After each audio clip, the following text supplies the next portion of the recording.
Got a little bit of a mystery on our hands today, Scoob, because I've had clients blowing me up all week over this specific warning notice that they received from the ATF. The ATF seizing 3 different types of muzzle brakes manufactured by Lethal Eye, which is a DBA for a company called KBC Capital LLC. Reading the pertinent parts of this letter to you, paraphrasing, the ATF is giving recipients 30 days to coordinate abandonment of Lethal Eye M074, M079, and M099 muzzle brakes. And by the way, looks like ATF misspelled muzzle brake like breaking down in tears, because you might go to jail for 10 years and be fined up to $100,000 if you don't tell on yourself within 30 days of receipt of the letter, not break like the thing that stops your car or reduces muzzle climb.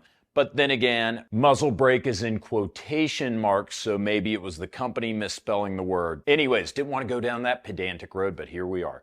The letter says that the ATF has classified these devices as silencers, not muzzle brakes. They include the definition of silencer from the Gun Control Act in the letter. Funny enough, I'm litigating a case in Florida right now about the exact same thing. The hallmark case on this issue is SIG versus the ATF, a case from about 10 years ago. SIG was selling short barrel MPXs, say that 10 times fast, by the seashore, that had, I'm making air quotes here, muzzle brakes welded onto the end of the barrels to make the barrel 16 inches long, therefore not classified as short-barreled rifles. However, the ATF determined that these muzzle brakes, air quotes, were actually silencers. SIG says, what are you talking about? They don't make the gun silent at all. They're just pieces of metal welded onto the end. ATF pointed to the definition of silencer from the Gun Control Act that includes any combination of parts intended for assembly of a silencer. Maybe I'll talk about the implication of the Sig Sauer decision in greater detail in another video later, but I feel like we're getting a little far afield of today's video. In any event, the ultimate conclusion of that case, the SIG case, is the court said that even though the so-called muzzle brake didn't reduce noise, it was a silencer part. SIG freely admitted that the muzzle brakes were actually baffle stacks from 9mm suppressors that were just welded onto the barrels.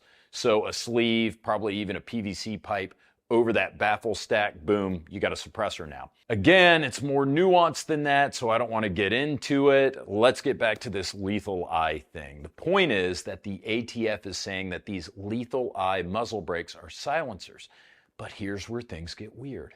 I don't know what it is. I can't find a single picture of any of those muzzle devices online, and some of my clients don't even remember buying them. So I haven't even seen what they look like, or I don't know why they're illegal. Related to that, if you're getting a letter from the ATF for something you don't remember buying, it probably means that you bought something from the manufacturer was forced to turn over their customer list, and they're now sending letters, they being the ATF, to everyone that bought from that company. The Lethal Eye webpage is still up, but it just has this under construction page and nothing else. They've got Twitter, they've got Facebook, but neither of them has been active for a while, and there's no news about this.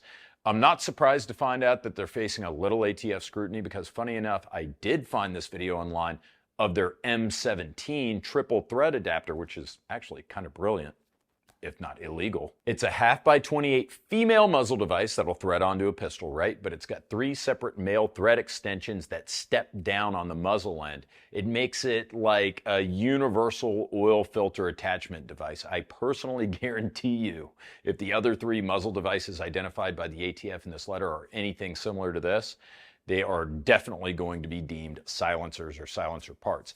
Finally, I tried to get in touch with every single ATF office in Louisiana and Mississippi, there's 3 in each, as well as the main office in DC between about 3 and 4 p.m. Central Time today, May 17. Every single number that I called sent me to voicemail or forwarded me to the main office in DC. Obviously, the DC office picks up and they say that they're going to refer me back to the local New Orleans office for more information, and they declined to say anything about the Lethal Eye deal. The agent made a completely serious comment, however.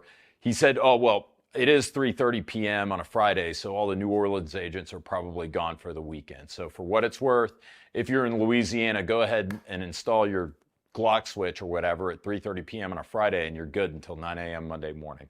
Obviously, I'm kidding. Don't do that, please. But I even checked the ATF open letters on their main webpage, their rulings and determinations. I also performed a search of lethal eye, the phrase lethal eye on the ATF webpage, came up with nothing. The point is, I've got no idea what these muzzle brakes look like, why they're being classified as silencers, why they're illegal, but if you purchased one, just be aware the ATF is probably looking for you. That said, if you bought one of these lethal eye, one of the 3 numbers that I mentioned at the beginning, I strongly advise that you contact a Second Amendment lawyer, or if you're a U.S. Law Shield member, contact Law Shield for help. If you're not a Law Shield member, but you want to be, use the promo code NGGC and you get 2 or 3 months for free, and my range gets a little commission for you signing up. But unless you're one of my clients watching this video, I'm not your lawyer. This is not legal advice. And by the way, I hope everyone had an early start to their weekend, just like the Bureau of Alcohol, Tobacco, Firearms, and Explosives, Louisiana and Mississippi offices, and I hope you're having a good one. Thanks for watching, everyone. Take care.